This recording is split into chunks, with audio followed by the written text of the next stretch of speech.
একই দিনে জোড়া সাফল্য ময়নাগুড়ি থানার পুলিশের। চুরির অভিযোগ জমা পড়তে না পড়তেই কয়েক ঘন্টার মধ্যেই চুরির সামগ্রী উদ্ধার সহ গ্রেপ্তার যুবক। রবিবার সকালে ময়নাগুড়ি শহরের হাসপাতাল পাড়া থেকে টোটো চুরি করে সেই টোটো নিয়ে গিয়ে ঝাঁঝাঙ্গি এলাকায় ফের চুরি করে এক যুবক। ময়নাগুড়ি থানায় অভিযোগ সকাল ৮টা নাগাদ জমা পড়তেই কয়েক ঘন্টার পুলিশি তৎপরতায় উদ্ধার চোরাই সামগ্রী। গ্রেপ্তার হয়েছে অভিযুক্ত। পুলিশ জানিয়েছে অভিযুক্তের নাম মিঠুন মোহাম্মদ। তার বাড়ি হাসপাতাল পাড়া এলাকায়। তার বিরুদ্ধে এর আগেও চুরির অভিযোগ রয়েছে। এদিকে রবিবার সকালে অসিত মালো নামে চুরির অভিযোগে আরও এক যুবক গ্রেপ্তার হয়েছে। অভিযুক্ত যুবক গত 23 তারিখ ময়নাগুড়ি চেংরাবান্ধা রোড এলাকায় সরকারি কাজের সামগ্রী চুরি করেছিল। রবিবার অভিযুক্তকে গ্রেপ্তারের পর বেশ কিছু সামগ্রী উদ্ধার হয়েছে। ময়নাগুড়ি থানার আইসি সুবল ঘোষ বলেন, ধৃত ব্যক্তিদের এদিন জলপাইগুড়ি আদালতে পাঠানো হয়েছে। তাদের পুলিশ রিমান্ডে চাওয়া হয়েছে। পুলিশ রিমান্ডে নেওয়ার পর তাদের জেরা করে অন্য কেউ সঙ্গে জড়িত রয়েছে কিনা তা তদন্ত করে দেখবে বলে জানান। বললাম স্যার, আজকে জোড়া সাফল্যের বিষয়টা কি রয়েছে? আমাদের গত 24 তারিখে একটি কমপ্লেন হয়েছিল, যেটা 23 তারিখ রাতের বেলায় একটা কনস্ট্রাকশন ওয়ার্ক চলছে, গভর্নমেন্ট ওয়ার্ক চলছে। সেটা ময়নাগুড়ি রেল স্টেশন থেকে জোরপাকড়ি হয়ে ভায়া চেংরাবান্ধা যে রোড আছে সেই রোডের সার্ফেসিংয়ের কাজ এবং 3টে কালভার্ট, বক্স কালভার্টের কাজ চলছিল। সেই কাজের যে সাইড আছে সেই সাইড থেকে কিছু ম্যাটেরিয়ালস চুরি হয়। সেই চুরির আমরা একটা কমপ্লেন পাই এবং আমরা কেস স্টার্ট করি।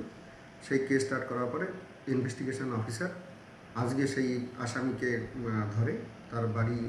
তার নাম হচ্ছে অসিত মালো এবং তার বাড়ি হচ্ছে আমাদের ময়নাগুড়ি রোডে। ওর কাছ থেকে কিছুটা মাল আমরা রিকভারি করেছি এবং বাকি মাল রিকভারি এবং এর সঙ্গে আরও কেউ জড়িত আছে কিনা তাকে ধরার জন্য আমরা রিমান্ডের জন্য প্রেয়ার করছি। সেই রিমান্ডে আসার পরে তাকে জিজ্ঞাসাবাদ করে আরও কিছু তথ্য উদ্ধার করব এবং এর সঙ্গে যারা জড়িত আছে তাদেরকে অ্যারেস্ট এবং বাকি মালগুলো রিকভারি করা। আরেকটি যেটা আজকে সকালবেলায় আনুমানিক 8:30টার দিকে একটি কমপ্লেন আসে যে আমাদের ময়নাগুড়ি হসপিটাল পাড়া থেকে গৌতম দাস বলে একজন ব্যক্তি, তার একটি টোটো আছে, সেই টোটোটি রাতের বেলায় চুরি হয়ে গেছে। আমরা যখনই খবরটি পাই এবং কেস স্টার্ট করে আমাদের প্লেন ক্লোথের আমাদের পিসি পার্টি আছে, পিসি পার্টির সঙ্গে সঙ্গে তাদেরকে বলা হয়, ওরা এটার ইনভেস্টিগেশন স্টার্ট করে দেয়।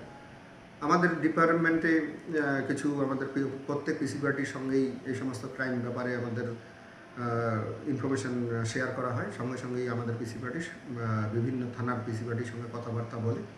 ইন দি মিন টাইম আমাদের সোর্সও এনগেজ করা হয়। এটা আমরা খবর পাই যে বানারহাটের দিকে সেই চোরটি হয়তো গেছে। বানারহাটে পিসি পার্টিও আমাদেরকে সেই ইনফরমেশানটা আমাদেরকে বলে, হ্যাঁ এরকম একটা খবর আছে। এরপরেই আমাদের এখান থেকে টিম চলে যায় এবং বানারহাটের পিসি পার্টির টিম এবং আমাদের পিসি পার্টির টিম, দুটো টিম একসঙ্গে রেড করে সেই চোরটিকে ধরতে পারে। তার নাম হচ্ছে মোহাম্মদ মিঠুন। তার বাড়ি ওই হসপিটাল পাড়াতেই আছে। সে প্রথমে কি করে, প্রথমে এই টোটোটি চুরি করে। আমরা যেটা ইন্টারোগেশনে জানতে পারি, সেই টোটোটি চুরি করার পরে এখান থেকে টোটোটি নিয়ে যাওয়ার পরে সে আবার ঝাঁঝাঙ্গিতে একটি দোকান থেকে সেই দোকান থেকে 3টে সিলিন্ডার, গ্যাস সিলিন্ডার, একটি ইলেকট্রনিক ওয়িং মেশিন যেটা বড় আছে, কিছু ইউটেন্সিলস যে সমস্ত জিনিসপত্র, রান্নার জিনিসপত্রগুলো রয়েছে, কিছু ফাস্ট ফুড, এই সমস্ত জিনিস চুরি করে ওগুলো সব বিক্রি করার জন্য বানারহাটের দিকে যাচ্ছিল। সেটা বানারহাটের পিসি পার্টি এবং আমাদের পিসি পার্টি তাদেরকে ধরে এবং সমস্ত এন্টার মাল যা আছে সমস্ত কিছু রিকভারি করে। হ্যাঁ, এই মিঠুন রায়কে এর আগেও আমরা ধরেছিলাম, এই চুরির কেসেই ধরেছিলাম এবং তাকে কোর্টে ফরওয়ার্ডও করা হয়েছিল।